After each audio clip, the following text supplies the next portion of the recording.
Welcome to the Rim Break Rodeo. We hope this video helps. You'll begin by opening Opera Mini and tapping the tab's icon. This is the gateway to private browsing. Tap Private or Incognito to create a session that won't save history, cookies, or form data. Make sure to close any regular tabs first so you don't mix saved site data with private browsing. Once done, you're in an isolated session.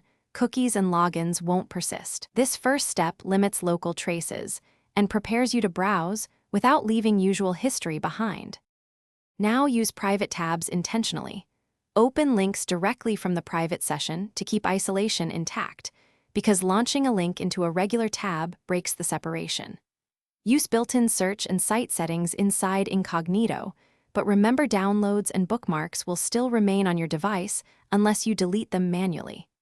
Also, toggle Opera Mini's data saver or ad blocker for faster, lighter private browsing. These settings affect how content loads and why pages might behave. To finish, close every private tab.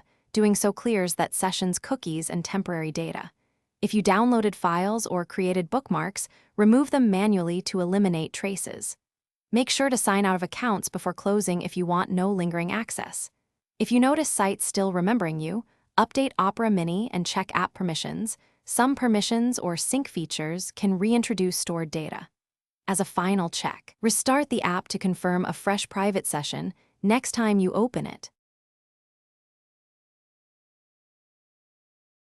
Thanks for watching. Consider subscribing if we helped you.